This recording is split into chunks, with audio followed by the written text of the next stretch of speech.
Why YouTube might be the answer to the music industry's problems, Samsung gets a December surprise from the Supreme Court, and how to blanket your home with Wi-Fi. All that and a whole lot more coming up on Tech News Today. This is Twit. Bandwidth for Tech News Today is provided by CashFly at CACHEFLY.com.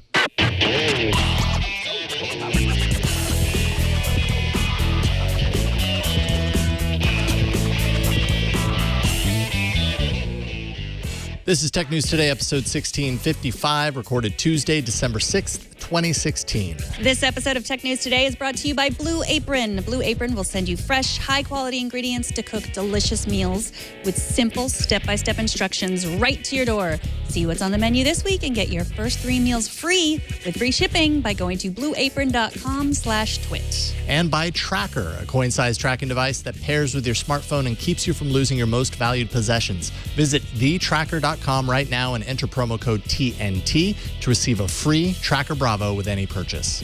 And by LinkedIn Learning and lynda.com. Develop talent and keep skills current with expert-led on-demand e-learning. For your free Managing Technical Projects course and to request a demo for your organization, visit learning.linkedin.com/twit.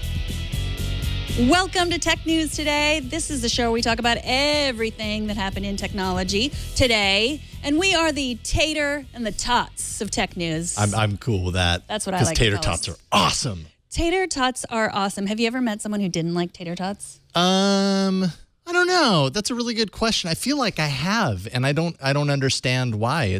Potatoes are a beautiful thing. No matter how you cut them up, mash them up, put them into different forms, fry them, and then eat them. They're awesome. Mm-hmm. It's true. Well, yeah. So are we. Yeah. Let's get to the real tech news. All right. That's Megan. I'm Jason. YouTube hit a significant milestone by paying more than $1 billion in advertising dollars to the music industry. YouTube's approach hinges on the advertising model, of course, compared to other streaming services like Spotify's subscription service and Apple Music, operating more of like the subscription-based revenue model. As such, YouTube is arguing that subscription and advertising models can coexist, much like what is seen with television content. You have kind of the free ad-supported, and then you also have the subscription-based, options like HBO, that sort of stuff. Many in the industry, it's kind of like this ongoing theme, think that YouTube and other kind of services like it pay low royalty rates comparatively, kind of comparing what is made off of the monthly subscription-based model versus like this advertising method that seems to trickle in a little bit more. But I don't know. This is more YouTube saying, see, we can pay a lot of money. That's within the past year, $1 billion. Yeah, basically this news came from a YouTube press release, essentially. Sure. And they're saying like, hey, look how much money we're giving you. We're not the enemy here. And it's... The RIAA, as we all know, since I've been reporting on technology in 2000 or 1999, like they still haven't necessarily caught up with the way this works. And they, back in May, they posted this Medium post kind of criticizing streaming services. And they said that the record industry sold 17 million vinyl albums last year. Those are the records. And they generated more revenue through that than through streaming media. They said it was $416 million just through selling records versus the $385 million for on-demand free stream. So, you can twist the numbers all around for your benefit, but basically I think the record industry is afraid of YouTube and the streaming services, and they like the way Apple's done it. They like, hey, there's no advertising tier, it's all subscription-based, and they want that. YouTube scares them a little, I think. Yeah, it's an ongoing theme in this move to digital with music, digital distribution has been just the idea that the RIAA for, decades had the physical media approach, and there was enough control over the physical media approach that they could really just jack those prices sky high. The late 90s when CDs were, that was just how you got music, and right around the transition into digital, that was, those were record-breaking years. And you were paying close to $20 for a compact disc, many times. And so it's really hard when, I imagine for them to have that and then not have that anymore and have to have to figure out how you redesign your business, in these other ways that technology enables.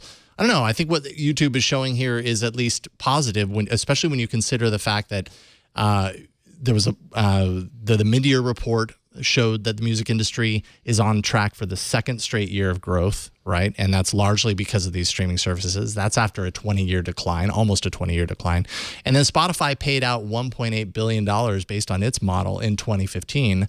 This isn't quite that yet, but $1 billion is nothing to sneeze at, and certainly shows that from a casual perspective, a lot of people I think go to YouTube because A, they don't belong to a subscription-based service that they're paying regularly, but B, because it's just easy to go there and find the song that you're looking for. And even those are being captured in a casual sense. That's being captured, monetized, and paid back out. So I think that's pretty good progress.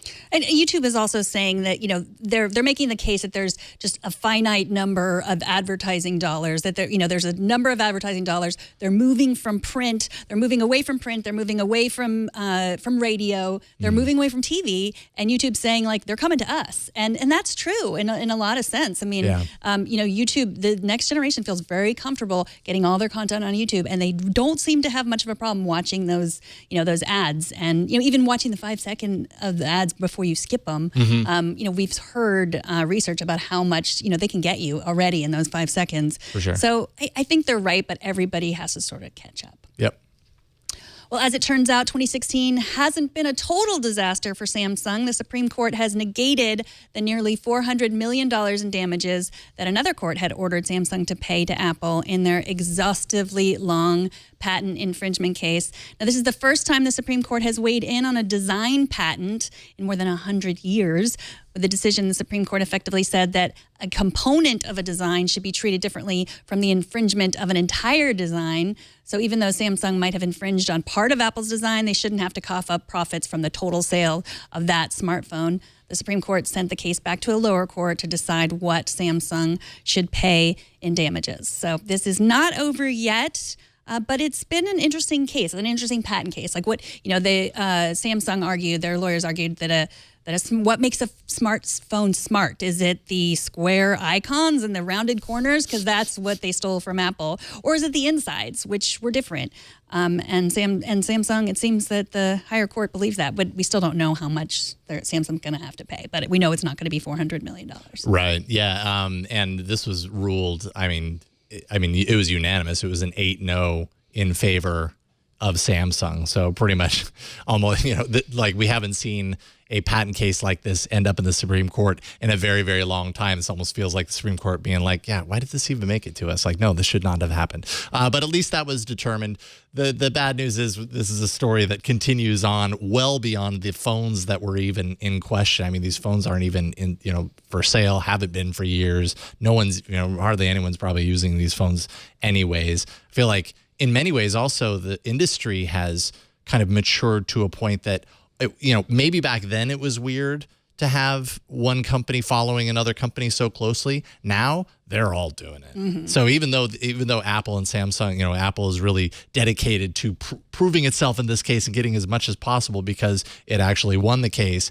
It's in a few short years, it's a totally different world in regards to this. So kind of feels a little moot anyways. Mm-hmm. I mean, they kind of lost it all Apple kind of lost it all when they couldn't stop Samsung from making the phones. If they had stopped them back then, things might have been different, but they could not. And so here we are. Speaking of Apple CEO Tim Cook told Reuters that the Apple Watch did incredibly well during the first week of the holiday shopping season, setting a sales record in the process. Now, IDC had estimated around 1.1 million units sold during Q3 2016, which would be down around 71% year over year for the device. But Cook says the Apple Watch is on track for its best quarter ever. Now, Apple has not ever released any actual numbers. It lumps the Apple Watch in with its other products category, so you really don't get any sort of clarity from Apple. And I have to imagine if there were insane numbers, if they were doing really well, and maybe eventually they do this,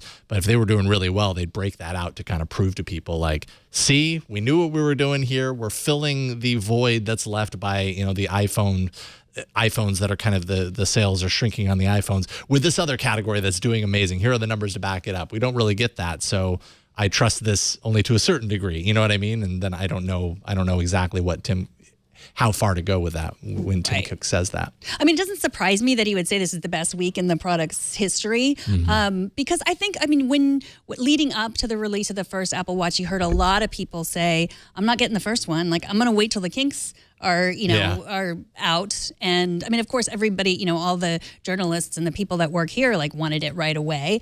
And it is a better watch. I've had both of them, and it is a far better watch. And the bottom line price for the cheapest one is less. So, when you're talking about the first Apple Watch, some of them cost $300 and some of them cost $10,000. Not many of them, I have to imagine. And so you say how many did you sell? Well, it depends on how many you sold of the 10,000 versus how many you sold of the cheap version. So I don't know. I mean, I know that it took me a month to get mine. It was, it took a long time.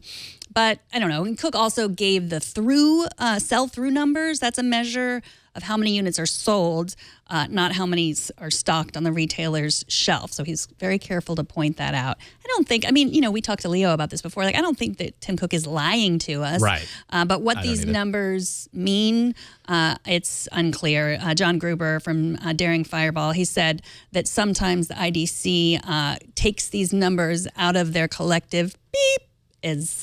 Oh, okay. That report there, beep report. They're I've bums. heard of that. Yeah. That's what I meant. Yeah. No, I know. I was just giving it a report name because why not? Yeah. And I also, in some cases, I think what Leo was saying prior to the show was it doesn't matter if you had your best sales date if before you sold horribly. Anything is better than horrible, which we don't actually know the figures there, so it's really hard to say whether proclaiming that is a statement of its success or a statement of, well, it's a little bit better than what it was doing before, which wasn't that much, so whatever. But here's your press statement that's going to get people talking about it. And I mean, we're seeing, at least in other areas, including Motorola, we talked about that recently, where just the wearable category in general is not moving the needle enough for these companies to decide to rededicate themselves to it year over year. And that's a big problem too. So, but I do think that the Apple Watch deserves to exist. People love it. It's not an iPhone. It's not like a new category that everyone has to have. And I think that's what we're realizing over these last couple of years, is that it is a niche product, but it has its audience. It's just not the replacement. It's not the next big thing. And I think people felt that way about the iPad too. That was, it's not going to replace your computer. It's not going to replace your iPhone. It's a nice to have. Like you said, it deserves to exist. Yes. Isn't that high praise? Yeah, it deserves to exist, I guess. Because it'd be great if you said the other thing, like Jason Howell says the Apple Watch does not deserve to exist. But I didn't say that. No, you didn't. Okay. Instagram is fighting hate with love, or at least the ability to love other people's comments on your Instagram photos, which you could not do before. Now, if hearting all the positive comments doesn't get rid of the negativity on your Instagram account, you can now block followers without them knowing that you blocked them if you have a private account. You can also turn off comments on particular posts. Now, all of these are part of a collection of tools Instagram has been rolling out to give users the ability to, they've also been giving users the ability to filter comments by keywords. You can make a list of all the dirty words that you don't want to see in your comments, and you won't see them. You can also anonymously report friends if you think they might harm themselves. Yeah, I mean, Instagram's now made 3 rounds of updates for security and safety features this quarter. They're iterating fast on that. And I mean, one of these features specifically, I was looking for literally a few days ago when I was, because I've stepped away from Facebook for a while. I don't know if permanently or not. But then I'm like, well, I still want to kind of keep in touch, at least follow kind of the great things that are happening in my close friends and my family's lives. And a lot of those people are also on Instagram.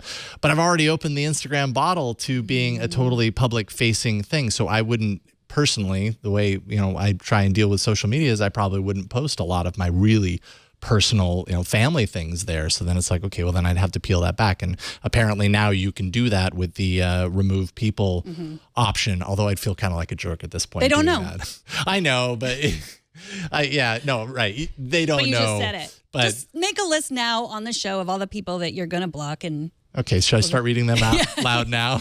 Yeah.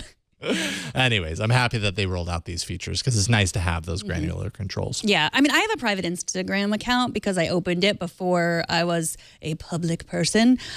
So I still approve all the, everyone who wants to follow me. I mean, I kind of take a look at their, just to make sure they're not.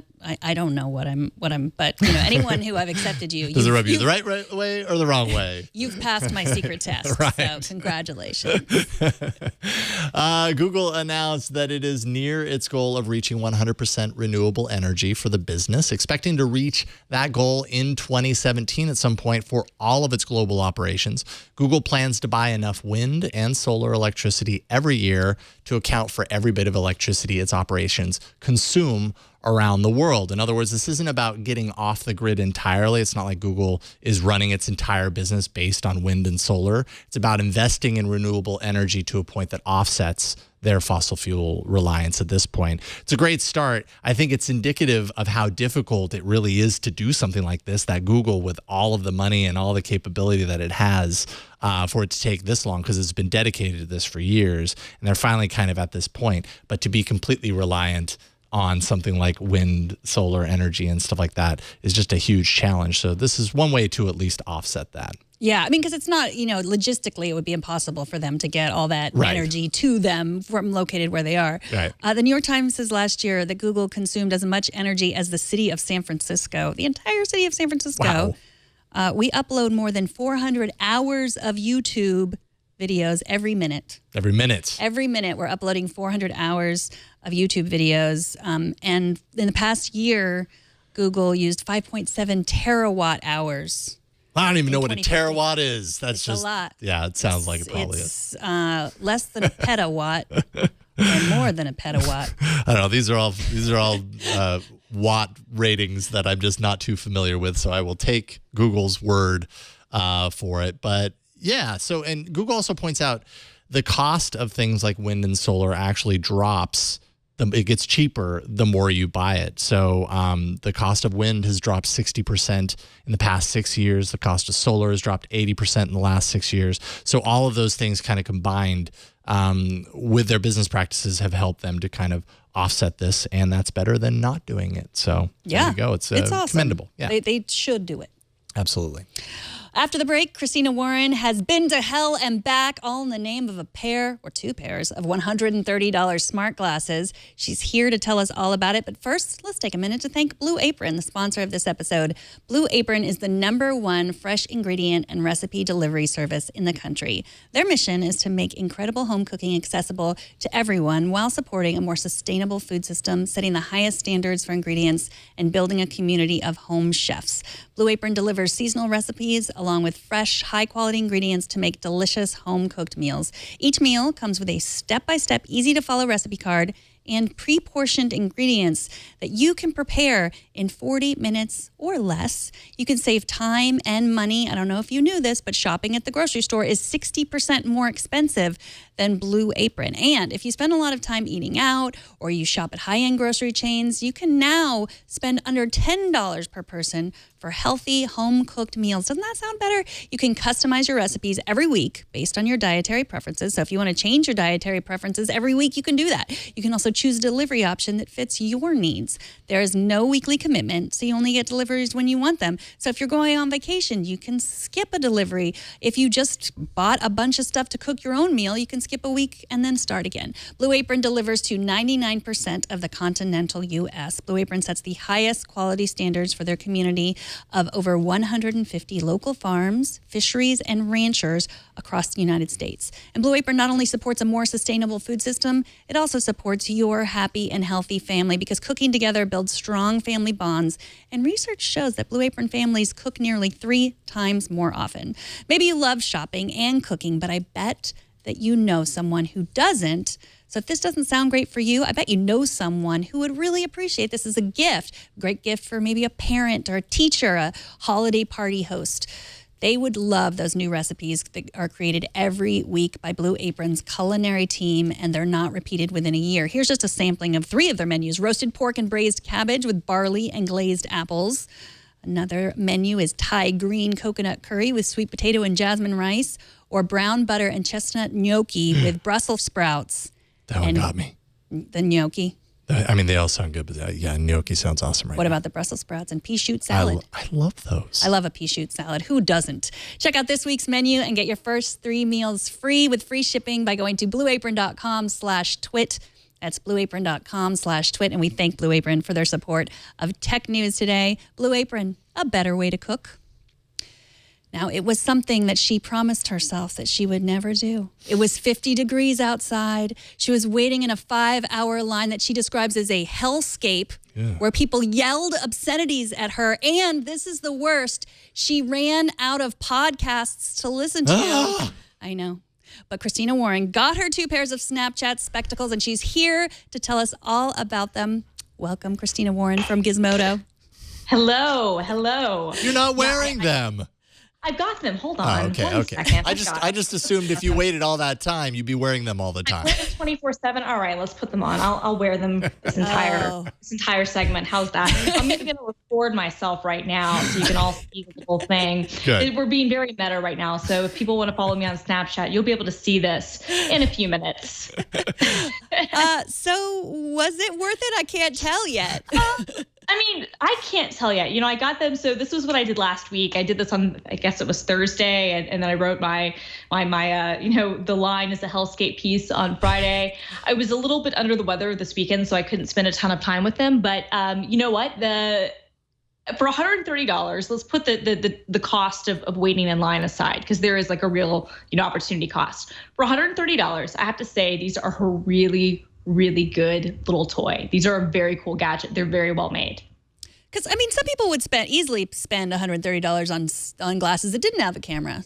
No, totally. I've spent more than that on my Ray-Bans. Are these as good as my Ray-Bans? Are they as attractive as my Ray-Bans? No, but they look lamer, admittedly. People are definitely going to people in the subway this morning were definitely giving me weird looks.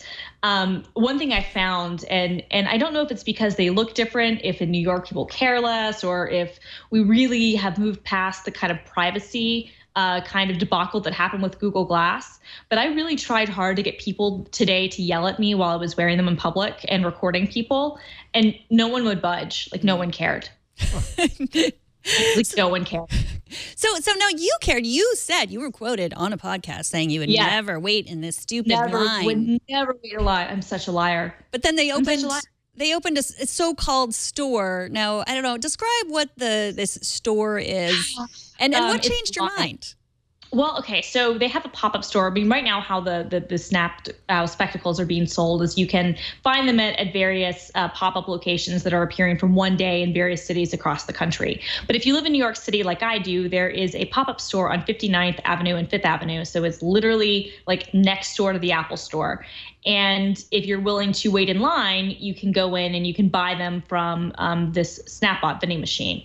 When I went on Thursday, there was only one. Since then, they've now decided to add a second Snapbot, so that's smart. They've also now decided to give people bracelets and tell them what time to come back to wait in line, so you shouldn't have to hopefully do the 5-hour thing like I did. That would have been nice if that had happened, a day earlier, but it didn't. But basically, it's a store insofar as it's space that Snapchat has rented, or Snap Inc. rather, has rented out and has this vending machine inside of it. It's not a store in the sense that you can do anything else other than wait in line. So there's literally, 100 to 150 people waiting in line to go up to a vending machine to pay their money, pick out a color, and then you have people watching the line to make sure that you don't buy more than 2 pairs, because that's the limit per person.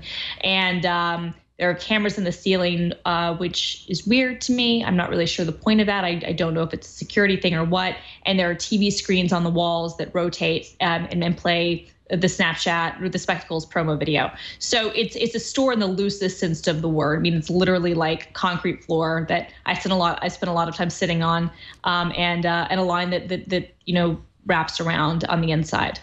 So could this just be a big crazy social experiment in the sense that let's see what tech-obsessed Snapchat users are willing to go through to get these glasses. I mean, you were in the line for like 5.5 hours. I'm pretty sure you got frostbite on your hands, right? Yeah, no, I mean, it was 50 degrees. It wasn't that cold, but it was cold enough. That's cold for us. Definitely. I mean, in New York, it's not that cold, but I certainly was at the point where I was like, I wish I'd had gloves. Yeah. Yeah, and you have to go to the bathroom. You want to get something to eat or drink, and it's like if you're not there in line with a buddy, then you're kind of screwed. So I stood out by myself because I just happened to be in the neighborhood, and I was like, well, let's just see how long this takes. And I really thought that it would take maybe 2.5 hours tops. But once you're in line for like a certain period of time, once they've given you the wristband, once you've got the hand stamp, I mean, at that point, you've already invested a lot in the line. So getting out of the line, as idiotic as staying in the line is, getting out of the line would be even dumber. So there's like a certain point, I think up to like hour 1, you could leave the line and you'd be fine. I wasted an hour of my time, but I'm fine with it. After that, once they started passing out the wristbands, I was stuck until it was over. And so it wound up being, 5 hours. But to your point, Jason, I think that it might just be a big social experiment of what are people willing to do. And, if you look at the lines that were, that have been continued to happen in New York City and that have happened in other parts of the country, there are a lot of dumb people, and there's a word I used for myself a lot that I won't say on this broadcast in my piece that I think that's kind of sums it up. I was like, this is what I am, and I've had to accept this about myself. Well, as an Apple reporter these days, you get iPhones like a week before, at least maybe weeks before everyone else. There's no more lines. Was it a bit of nostalgia? I mean, from previous line waiting. A little bit. I mean, I mentioned that in my piece. This was not my first line. And in fact, it's not even my dumbest line. The dumbest line was definitely the cronut. The cronut was the cronut. The cronut was not worth it. That was what I learned. Never wait in line for food, at least food like that. That was 3 hours of my time for, for an okay donut. I mean, it was, again, I'm not going to say I always make good life choices, but it did remind me a little bit of back when I used to wait in the Apple lines back in the day. The one difference was in those lines, there used to be kind of a sense of camaraderie and community. Now that has shifted over time as those lines have become overrun by resellers and gray market buyers and people who get there early and kind of professional line sitters. But back in the day, I'd say up until probably like the iPhone 5, the 5S, I think, is when it started to shift a little bit. There was a sense of camaraderie amongst people who would kind of show up there in the Apple line, and they were a lot of times really hardcore Apple people. And so you kind of had a sense of, like I said, a sense of community. That was the interesting thing about this line. By the time I got in line at 5 o'clock and the stores open from 4 to 10, so people are like, oh, why didn't you show up earlier? Well, A, I wasn't in the neighborhood, and B, the lines, some people do show up earlier, well before 4 o'clock, but most of those people who show up really early are the ones who are either being paid to stand in line or are the people who are clearly there to be resellers. By the time I got in line, I'd say about at least the half of the line in front of me and definitely everybody who joined after me seemed to be people who they might have been selling an extra pair on eBay that might have been part of the plan, but they genuinely seemed to want to be there either to get it as a gift or for themselves. Having said that, there wasn't really a sense of everybody loves Snapchat so much, they want to be here. So it was weird. It wasn't like waiting in line for Yeezys. I've also, I didn't wait the whole time, but I did go to a Kanye West pop-up store once. That was more for reporting rather than me buying anything. And I've definitely, seen shoe lines before. And you've seen, there's certain line situations where you had a sense of the community is there and it makes sense why everyone is waiting together. This, I didn't really feel it, but I don't know if it was just the group of people I was around or, the time of day or what. People seemed to be excited, but it wasn't like everybody was sitting around talking about their favorite Snapchat filter. Well, I do think that this marketing is really working because you link to the Craigslist page where you can buy it. Only $250. Like somebody in Park Slope right now wants to sell a pair. I considered it. I considered it. Totally. I mean, look, here's the thing. In retrospect, I will say this. Was it worth it? Probably not. But I do think that the glasses are really cool. Here's what I would have done in retrospect. Rather than spending 5 hours in line and then, what are the opportunity costs and, my own personal time for waiting, I would have rather paid $250 to someone in Park Slope. I would have paid that 100% markup. to avoid the line. But I think you're right. The marketing is really on point because you can't get these things, and there's an allure about that. And of course, it's the Nintendo rule of scarcity, because it's completely fake, false, artificial demand. Like they could, and even more so in this case, because as now there are 2 Snapbots in that store, but there was just one. And why not have 4? I mean, you've got an entire, store dedicated, retail space dedicated to this. You could presumably sell a lot more and a lot more quickly. The whole thing is about creating artificial scarcity to build hype so that people are excited by these things and will hopefully, yearn to get them. And the fact that it's rare makes it cooler, I guess. I don't know. Okay, so you said you were putting this on Snapchat, but I assume it's only like 6 seconds of video. It's like 10 seconds. Yeah, it's like 10 seconds of video. So when you press the button on the top of the glasses and it's recording right now, you can see it's scrolling around. It takes 10 seconds of video, and then it blinks when it's getting closer to being done. So it looks like it's maybe trying to pair with my phone right now. It might be having issues. I don't know. But yeah, it's the video quality is pretty decent. It's like 1080 by 1080, and you can upload in HD, which has a slightly better frame rate if you are willing to go through Wi-Fi rather than Bluetooth. And just little snippets. I think that in a lot of ways, this is what people wanted from Google Glass, at least in terms of the video recording stuff, but in a much more accessible package at a 10th of the price. Well, Christina, thank you so much for braving that line. I'm proud of you. Thank you. Christina Warren is a reporter at Gizmodo. She's at Film Girl on Twitter. Thanks so much for coming on. Thanks, guys. Thanks, Christina. Take care. Matthew B. Howell, not my brother, wrote in about our discussion of the feature phone market. He says, I was badly burned by the unresponsiveness of my iPhone 6 Plus. I ended up selling it to Gazelle about a month before the touch disease headlines broke. He said, I also suffered through the POS that was my iPhone SE. I finally ended up buying a Samsung Convoy 4. It's a feature phone, and I really like it. We have a link to that phone in the doc. This is just to prove that, sometimes there are reasons that someone might want a feature phone. This seems like a very extreme, kind of backlash to, dang it, the iPhone thing didn't work out. I'm going to go to the other end and get a flip phone. But hey, flip phones those are fun. You just go. Right. Well, fool me once. Yeah, that's true. Fool me twice. I get a flip phone. You fooled me. Exactly. That's how it goes. Everybody knows that one. Coming up, now you can blanket your home with Google Wi-Fi. But first, let's take a minute to thank Tracker. They're the sponsor of this episode. It is that time of year. Don't lose your luggage or your valuable gifts that you have for this holiday season. Tracker makes losing things a thing of the past, and I'm going to tell you how to get one for free.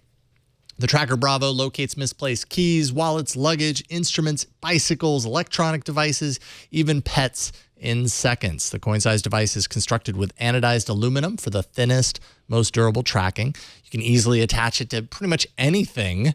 There's an included key loop, also adhesive for sticking it to things if you like. Tracker is enabled by Bluetooth LE, so the battery lasts up to 1 full year. You can add a laser engraved message to each Tracker Bravo, things like return information or pet information. And you can also personalize your tracker with a custom printed image. Anything you like, just slap it on there and you've got your own custom tracker. Help loved ones keep track of their new gadgets. Trackers make great stocking stuffers. Super easy to just throw it into a stocking. I mean, it takes up no space at all. And they can use it to track their most important things too. Pair Tracker to your iOS or Android device and find its precise location with the tap of a button. And that's really all there is to it. It's that easy.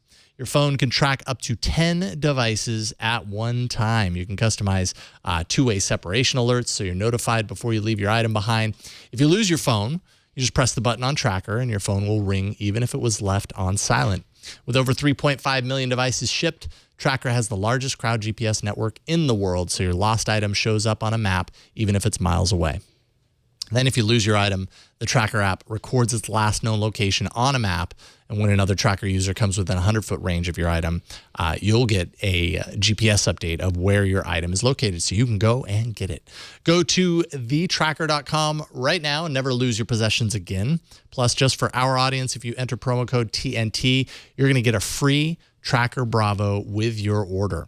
That's TheTrackr.com. Promo code TNT to get your free Tracker Bravo today.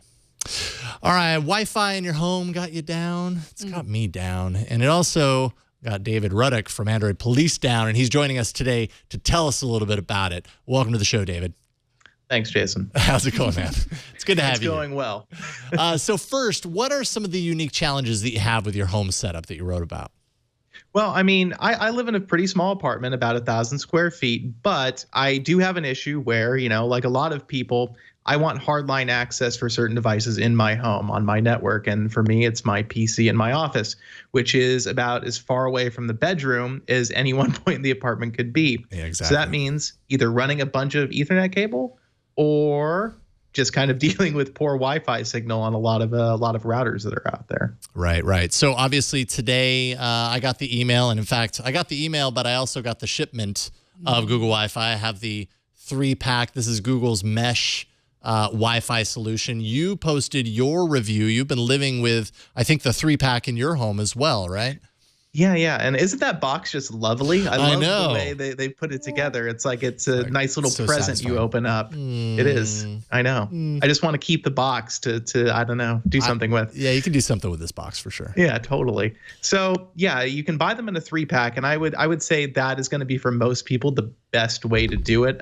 It's $299 for the 3-pack, which is a lot of money for a router, but they're $129 a piece otherwise. And so if you buy 2, you only save $40. And really the only reason you'd buy, you'd want 3. You don't want 2. Okay. The economic argument's just not there.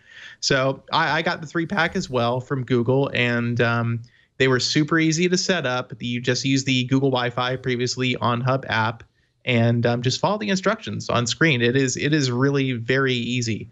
When you're done, you'll have a single network SSID for each device, and Google Wi-Fi uses technology to steer your end devices to the the access point where they're going to have the best signal. In my experience, this did generally work pretty well. Devices that were very near the bedroom hotspot all connected to that one by default. Devices near the kitchen went on the kitchen one, and everything in the office went on the office one. So I think that the simplicity of it is honestly what really, I think, makes the biggest case for Google Wi-Fi. That, and it does work very well. So you wrote in your piece that it could actually decrease your network's performance. Can you talk a little bit about that? Yeah, definitely. And I think for some people, there are going to be concerns there. And there are products out there that can provide better peak performance than Wi-Fi does. So the way Wi-Fi works is, in the way Google expects most people will use it, is the mesh points talk to each other completely wirelessly. So you have a main Wi-Fi hub point that is wired into your router or your modem, however you choose to configure your network. And then you have 1 or 2 or more mesh points, if you want, that are connected completely wirelessly to the rest of the system. So not only are they providing connectivity to your devices at the end of the network, they're also talking back to the primary Wi-Fi hub. And as a result, you get limited wireless bandwidth because of this. So your peak speeds might not be as high in some areas of your home as if you were running a single router or a more powerful mesh Wi-Fi system. So, for example, my home connection is about 350 megabits per second. And if I tested it, the primary Wi-Fi hub, well, I get about 300 megabits per second, which is what I got with my old router, generally speaking. But if I go to the bedroom one, the farthest one in the system, I get anywhere from 100 to 140 megabits per second. And the same is actually generally true of the one in the kitchen. So if you have a network already where you're getting very good Wi-Fi signal in most of your home, Google Wi-Fi could actually lower your Wi-Fi performance in terms of peak speeds, at least.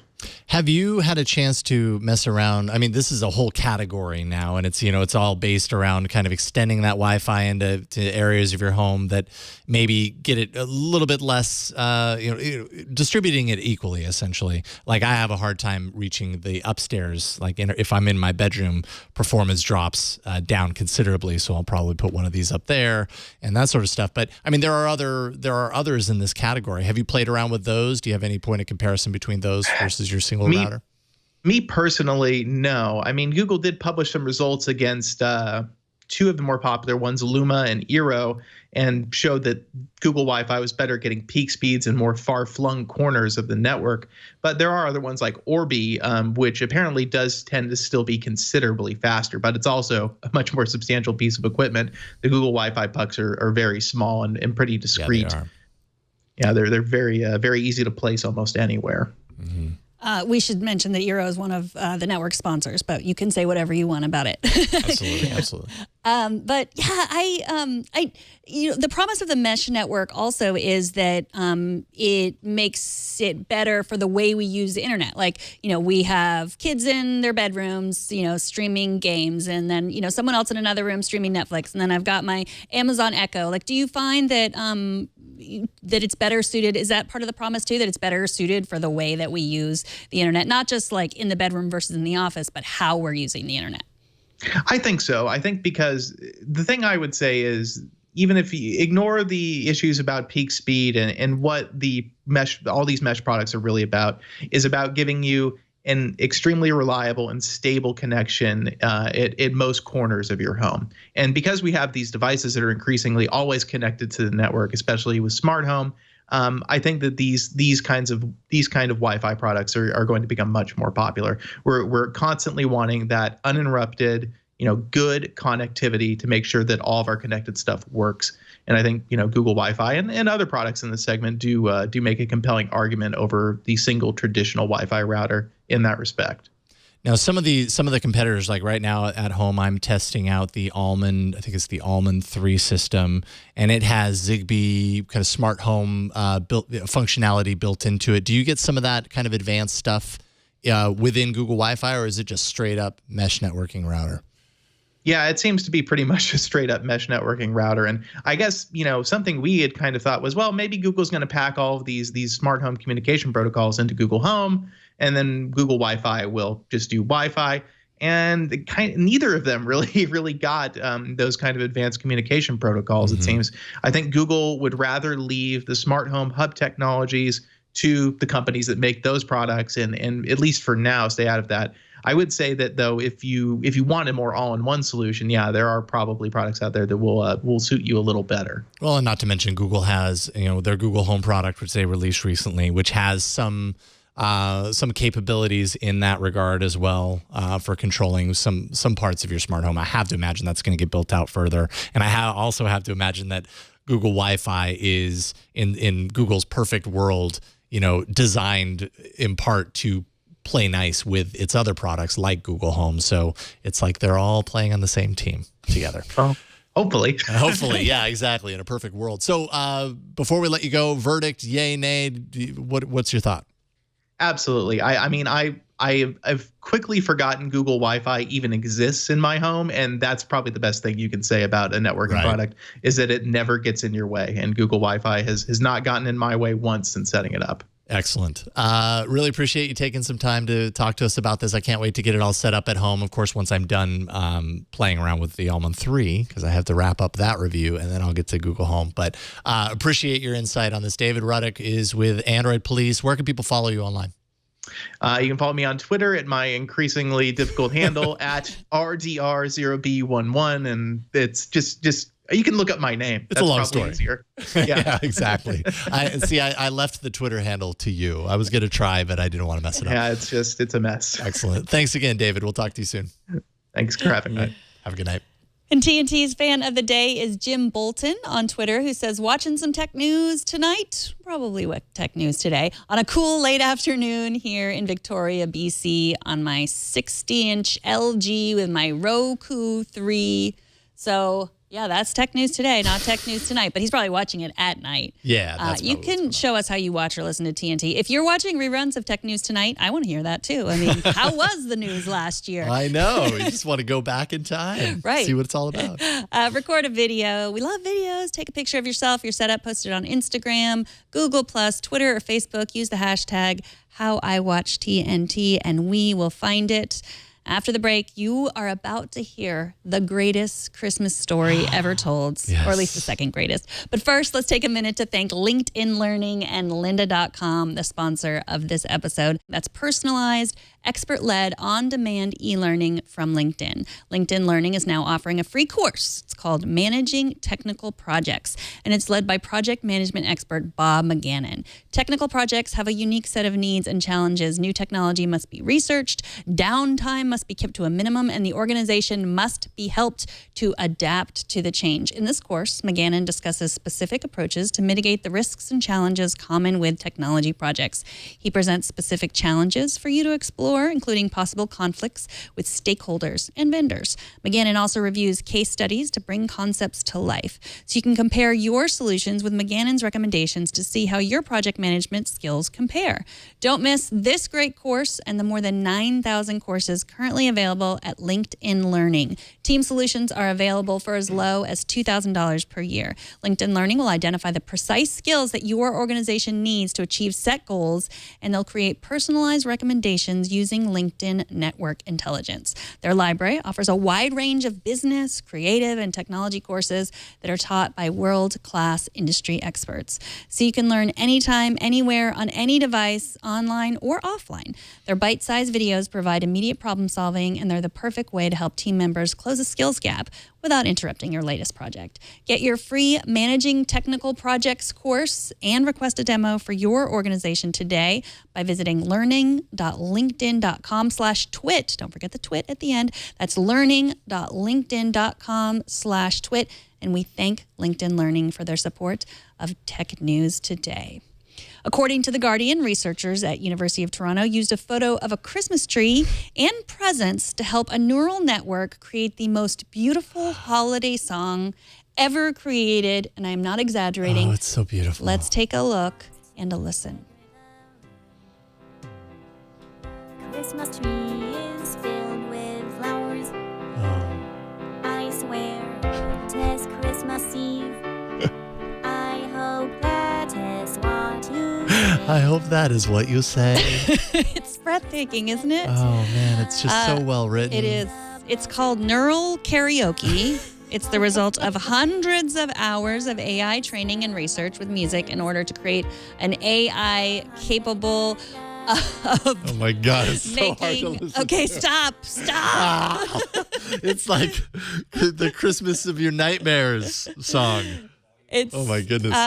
It's capable of making 120 beats per minute melody that I think we can all agree is part wonderful, part horrible. It also added the chords and the drums. The same team at the University of Toronto has also taught the AI to dance using footage from the game Just Dance. Oh, Can you okay. imagine an AI dancing? That's a good basis for learning how to dance as a video game. To be fair, it's the AI created a stick figure and made the stick figure dance. There are no actual robots were involved in this AI dancing experiment. Although I would like to see.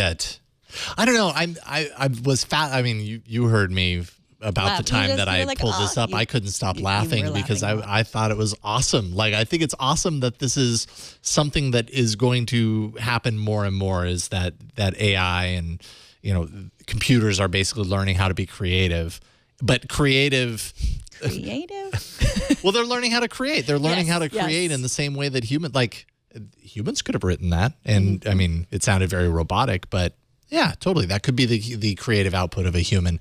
There are other things in this category, though. As I was listening to this, started doing some searching around, there are other examples of this. And I have a YouTube link in there. There was an AI system earlier this year called Flow Machines, analyzed this huge database of songs and then creates a composition based on the chosen genre.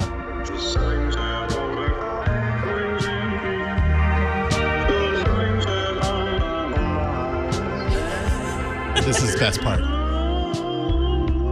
Oh, yeah. I mean, seriously, this is awesome. Are you kidding me? Like, this is so avant-garde. I love it. Now, I will also point out that the computer is not responsible for 100% of what you hear here. The computer put out a lot of different pieces, and then a composer, a human, had to actually go in there and arrange And in some cases, there was another example that was fashioned after like Beatles style music, wrote the lyrics and the vocals for that. But all the music underneath was originally created by this computer. I just think it's so fascinating that we're entering this world where this is going to become more of a thing, and I'm really curious to see where it goes. You know, a lot of this when I see it, it's like when if you're a parent, you'll understand this, or maybe as a kid too, you'll remember. Like if you make your kid do their own science fair project and it's like all falling apart, you go there to the science fair and like everyone's is wonderful and beautiful, and it's like your parent did that. That's what I feel about a lot of this stuff. Yeah, like it's not all the baby robots, the third grade robots doing this. It's a lot of people adding it to make it good. Yeah, exactly. They're taking kind of that output, and definitely in that second example, the first one felt a little bit more organic, organic,